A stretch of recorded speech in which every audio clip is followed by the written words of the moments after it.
Bueno, muchísimas gracias a Radamés Muñoz y a Ludmila Oriz de StoneX Group por esta primera intervención del tercer día. Y vamos a continuar con la agenda y para ello vamos a invitar al escenario a Brian Liedl, vicepresidente de Operaciones Globales del US Wheat Associates, quien presentará la charla Trigo de Estados Unidos. Bienvenido al escenario. Okay. Welcome.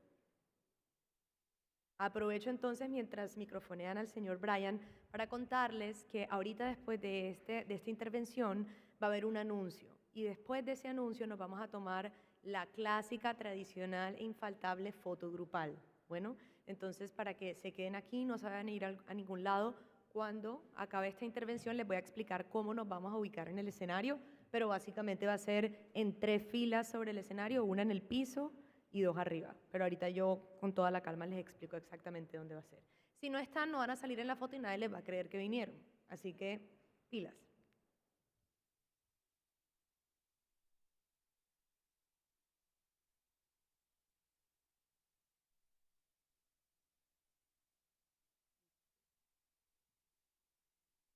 Probando, a ver si está funcionando.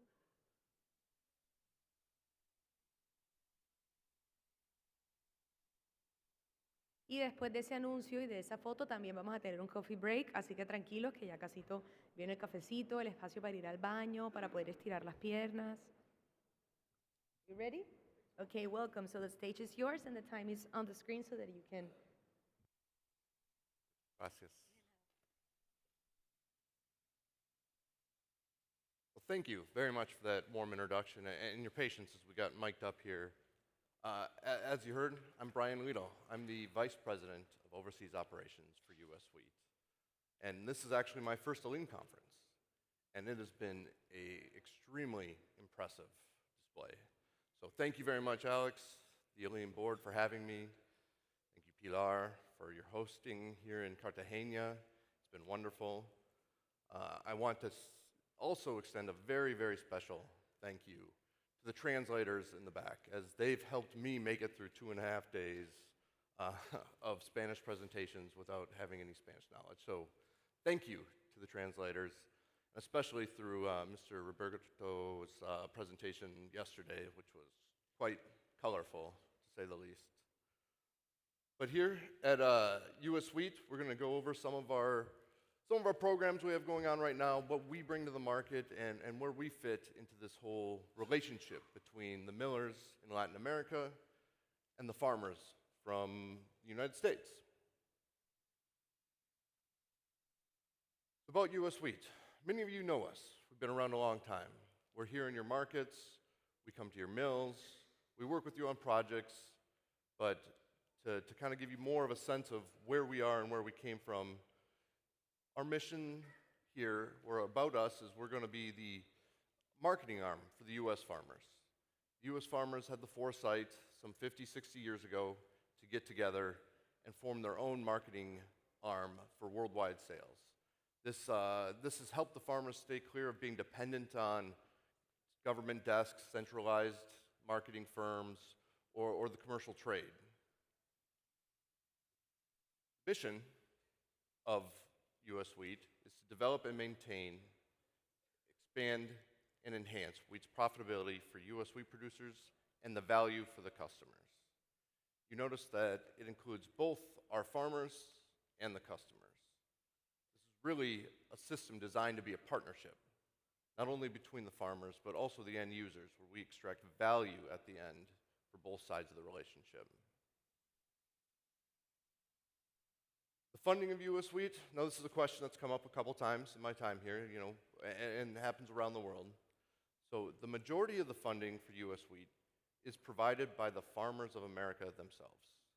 These farmers take a small percentage of every wheat sale they make, and they give it to their state wheat commissions, and their state wheat commissions then take that money and fund US Wheat. We're able to use that to get matching funds from the USDA, but in essence what that means is the funding is completely provided by the U.S. side of the trade. So all these activities, everything we do, all the travel, it's all free for the buyers. The farmers have had the foresight to provide product support for their wheat around the world at no cost to you, the buyers. We simply ask that you buy the wheat. But beyond that, we're here to help with everything else.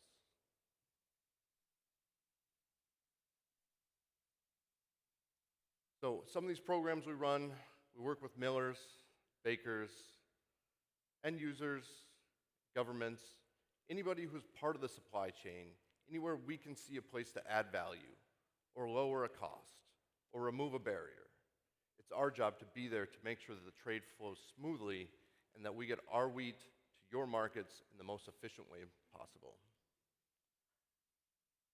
Not only do the U.S. farmers do that, but they also do it in a sustainable manner. Now, sustainability is a hot topic.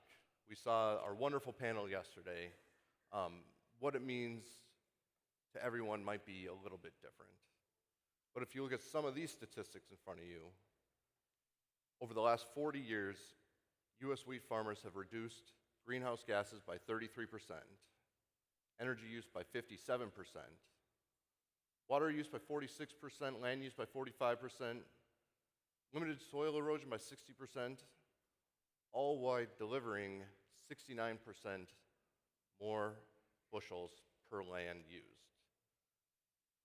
That's a pretty impressive track record over 40 years. And some of the question of why they do this, I mean, there's cost incentives. No one wants to be wasteful. I'm sure all of you in your operations are trying to be efficient. A lot of it comes down to the fact that over 90% of the farms in America are family farms. They're trying to make their operation sustainable for the next generation, as their parents did for them the generation before. And I don't think that's much different than what happens in this market. Many of the mills here are family operations, passed down from generation to generation. I think a good question when we try and put our stamp on what sustainability is the business sustainable in the future? And are we doing it in a way that makes it, we can coexist not only with our land, our customers, and our environment, but all of us together in this earth?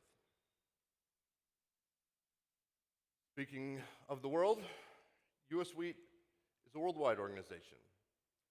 We have 13 offices outside of the United States, spread all around the world. You can see 2 of them here in Latin America, Mexico City, Santiago, but the other 11 are spread around the world. What this does, it allows us to collaborate and share information from one region of the world to another that might not naturally happen. Think of the trade flows to Latin America. A lot of wheat is purchased from North America. A lot of wheat is purchased from Argentina, some locally grown wheat, and that represents the extent of it. What do you think happens in other parts of the world? Very similar. You have localized trade flows, localized processes, localized ideas. But what we've been able to find are synergies by combining testing methods or milling methods that are used in Southeast Asia, or environmental practices used in Europe, and being able to take that information and share it across the whole worldwide network to find more value to bring to our customers. This, while we're speaking of the world, let's delve into a little bit of the global stocks situation, and it's kind of a golden age for millers right now. Now, I don't want to oversimplify it, as all of you would probably tell me, come spend a day at my desk and say that again. I believe that you have challenges, no doubt, but we have really good production this year all around the world. We're going to have a record crop in Argentina.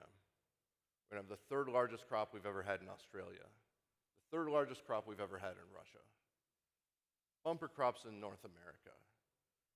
European production is going to be up 18 million metric tons year over year.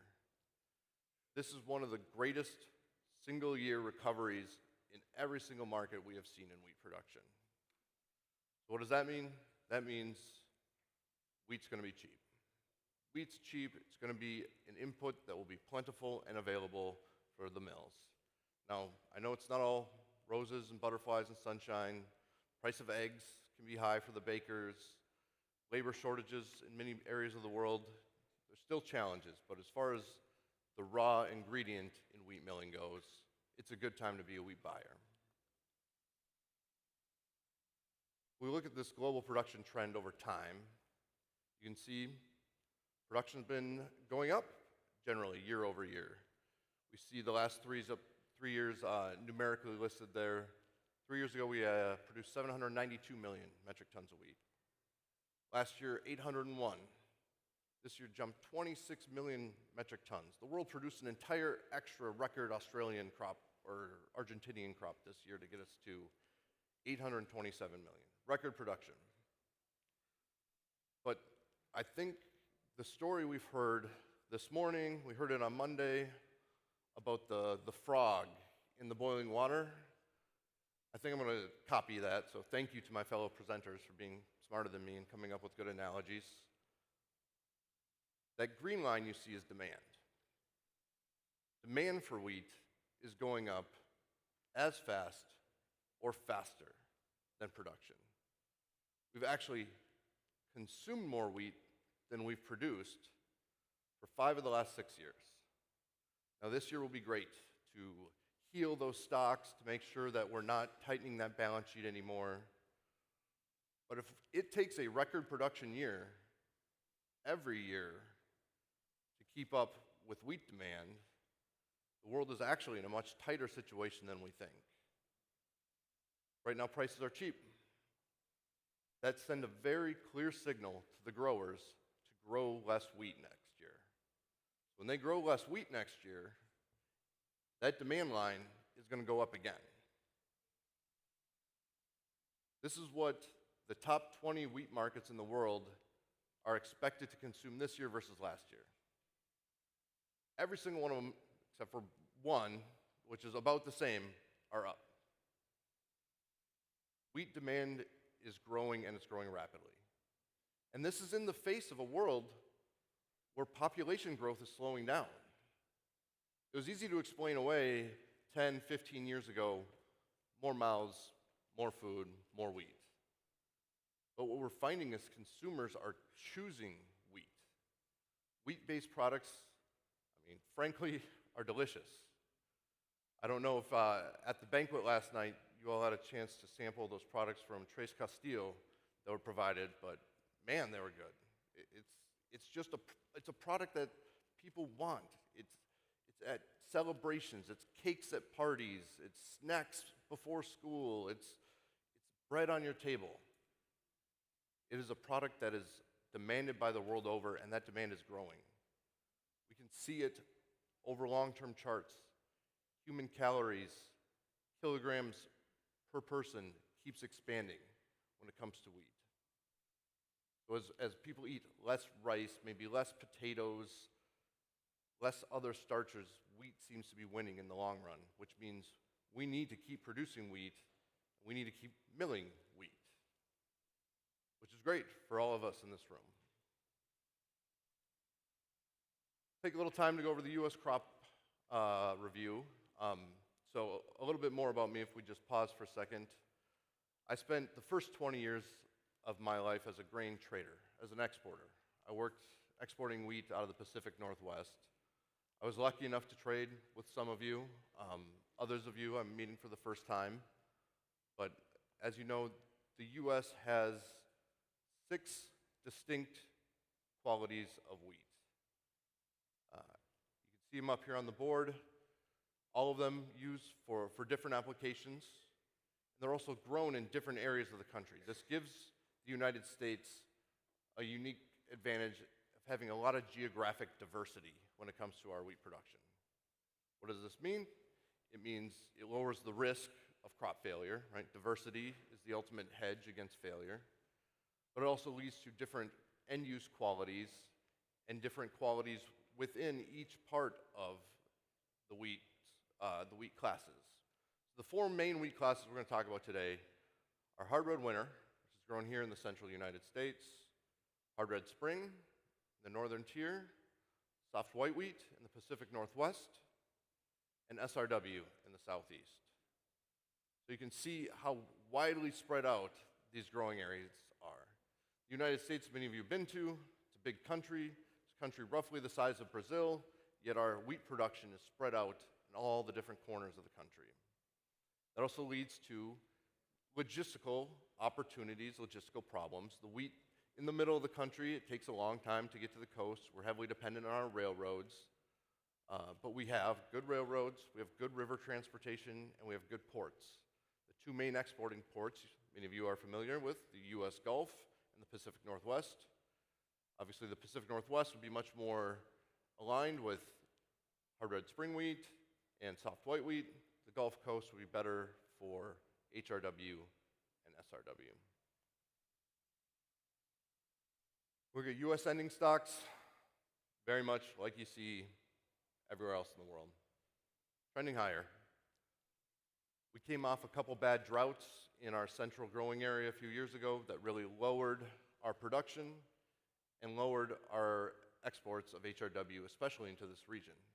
Those were the years you probably remember getting calls from traders telling you how cheap Russian wheat is, or some other replacement from someplace in the world you've never been, coming here and replacing this HRW. And it was for good reason. The HRW is the #1 used wheat in the United States. That is our staple wheat. It goes into our bread, our fried goods. Most of our products, some way or another, evolve around HRW. These higher stocks have reduced the balance sheet, but look at the red bar. The red bar is the exports from the United States. So while we've recovered in stocks, we've also recovered in exports. And I know it's easy to hear from time to time on social media or some other things, oh, Russia does all the wheat exporting now, and the U.S. doesn't export wheat anymore. But if you look at each one of these classes, exports makes up a pretty significant percentage of each one. We're going to go through the 4 main classes here and kind of look at them individually on their balance sheets. Start with hard red spring. You can see that exports have been pretty steady.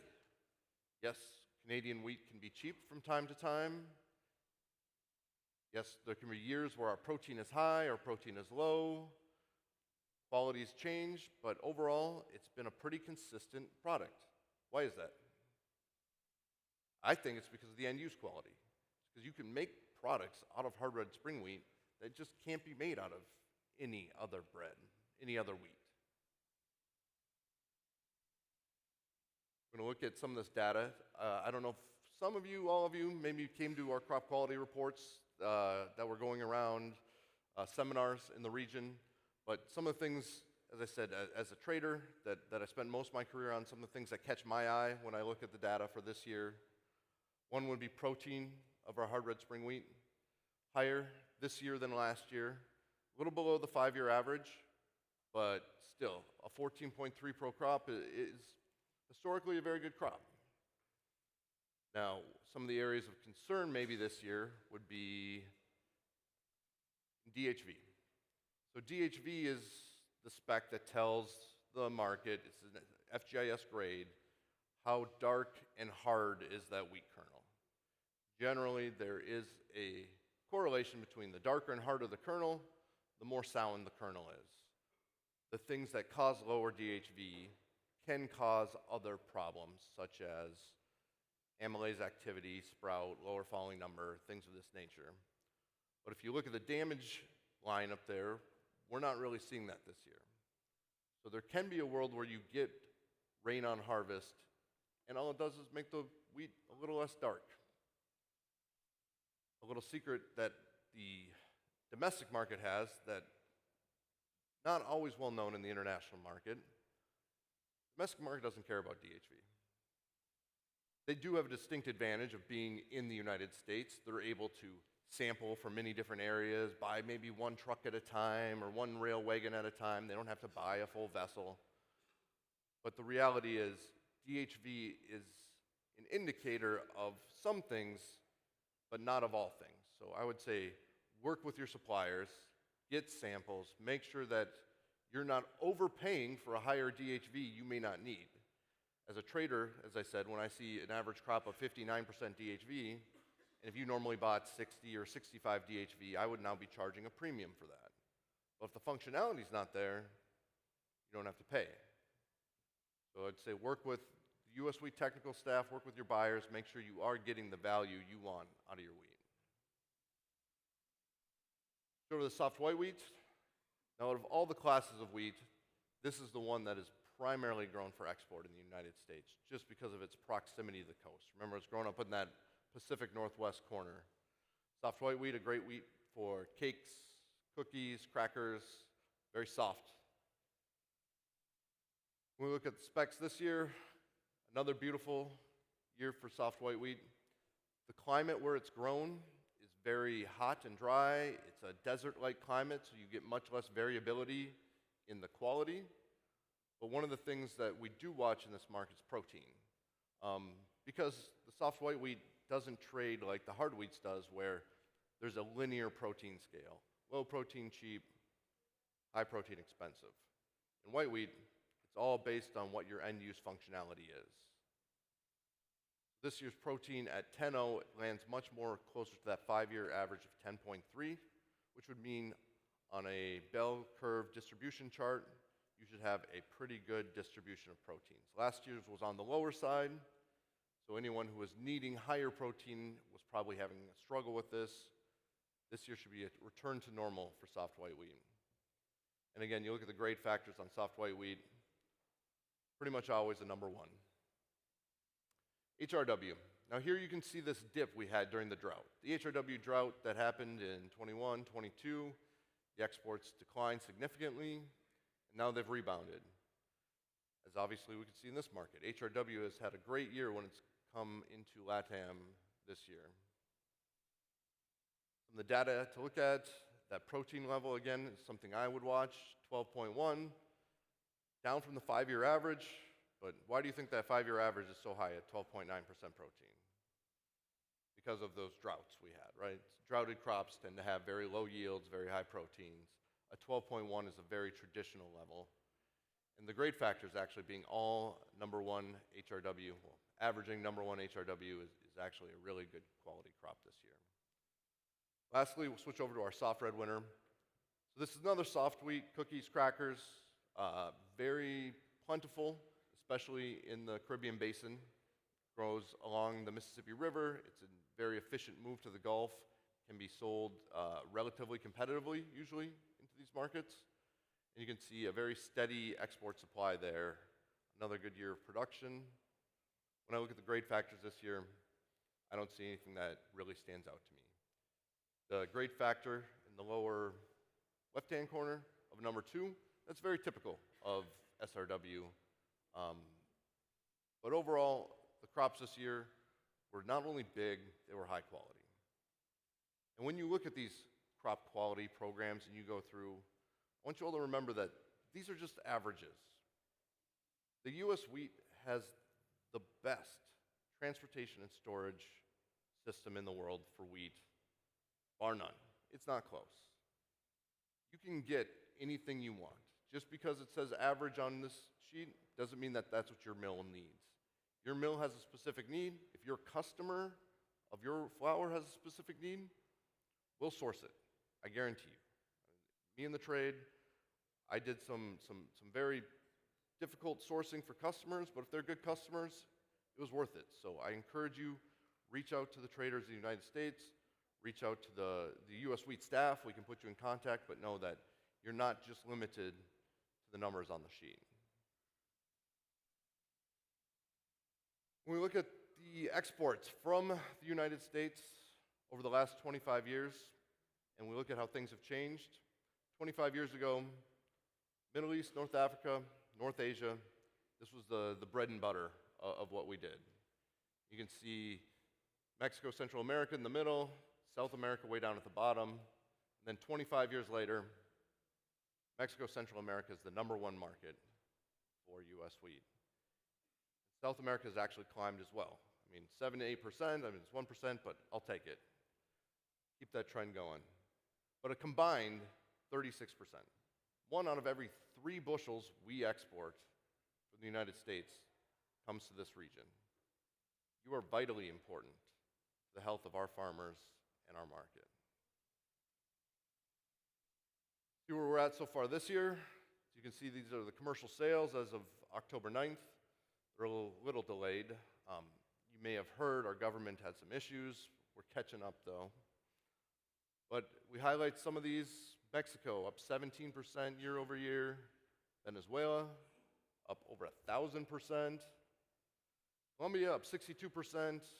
Ecuador, Guatemala, Peru, everybody. Great year for importing. Dominican Republic, Haiti. Now, my good friends in Honduras, I guess we'll need to talk a little bit. Down 17%, but appreciate the business nonetheless. I guess what I'm trying to say, though, is U.S. wheat exports are up year over year, over 20%. And a lot of that is because of this market here. 9 of our top 20 markets by country are in the LATAM region. That makes you very important to us. That's not just lip service. We're here. We're here in this market every day, 365 days a year. We maintain 2 offices, staffed full-time, with people who thankfully speak Spanish much better than I do, that are ready at your beck and call to show up and help as you need. Being able to see you all interact at the banquet last night was extremely impressive, to see the relationships that these staff members have built with all of you, to see the relationships that are more than just business. It's friendly. It's like family, it feels like. That's because it's a commitment. These offices have been here, and they're going to continue to be here, so we can give you all the support you need to extract value from U.S. wheat. Some of the programs that we run, it's right there in our mission statement, value for the customers. We want you to get value. We do things like contracting for wheat value classes, instructing you how to buy better, how to buy from more suppliers, how to find suppliers who can meet your needs, how can the specs on your contract meet what your quality assurance people want. If you say I can buy cheaper, but the QA person says I can't use it, well, that's not cheaper at all. How can we help you come up with contracts that are more efficient? Trade team visits. We conduct programs in the United States.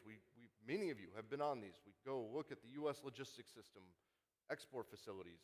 We go to U.S. universities.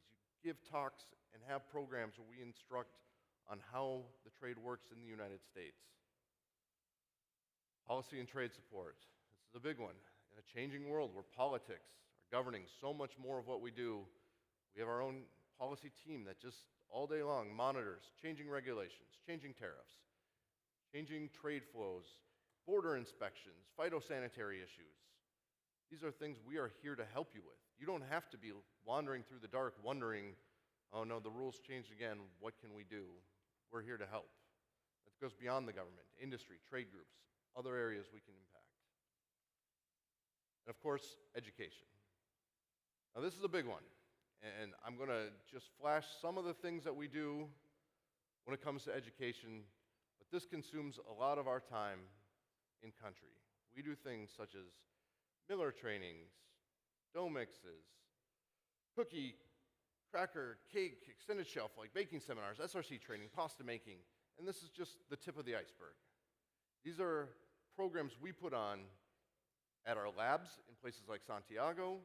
We'll take you to the United States for places like the Wheat Marketing Center or IGP or other places where we can help your teams become better.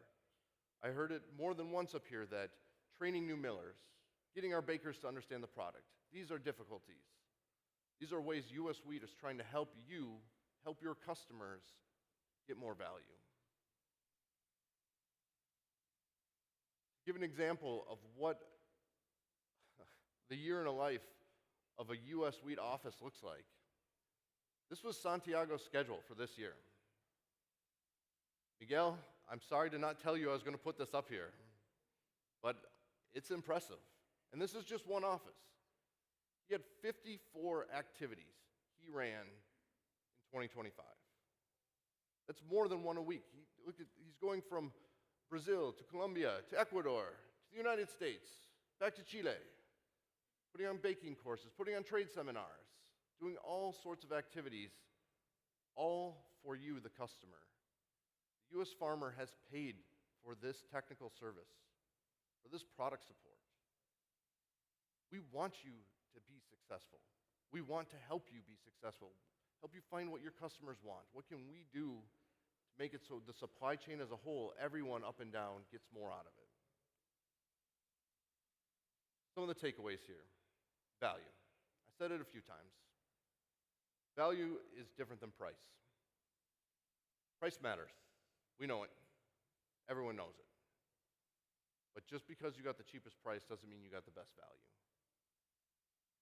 Try and shift your thinking from price to value, and one of the ways you do that is you focus on your customers. I doubt anyone walks into their customer's office and says, guess what? This bag of flour is going to be cheaper for you because I sourced a worse wheat and it was cheaper. No one would say that, right? You would all say, we found a way to make the product better.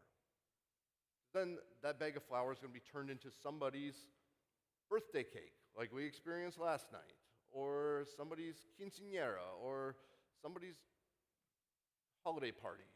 The products we make fill the lives of the people that consume them. We heard that on Monday, talking about how wheat is a part of our lives. We all want to be able to help find more value for the customers. Market growth. How are we planning together for the growing market in the future? We saw in the first chart, wheat demand keeps going up year after year after year. People want more wheat products. It's going to continue. We all need to be set up to handle this increased growth and increased product mix, higher quality products. What can we do? And then U.S. wheat crop outlook. Work with the local staff. They're the ones who are the experts. They're the ones who will help you. I didn't have to leave my job as a trader for the last 20 years. So maybe it's indicative of my trading skills. But I chose to leave because I wanted to come work for U.S. Wheat. I believe in what U.S. Wheat does. This truly is adding value to the market. The market is better with us all in it together working. And I think the relationship is just now getting to the point where we can really take off and have a bright future, all of us together. Thank you for your working with U.S. Wheat. Thank you for your time. Thank you for your trust. Believing in us, our dependable people, our reliable wheat. Gracias. Thank you for allowing me to be a part of this awesome, awesome exhibit. Appreciate it. Thank you, Alex.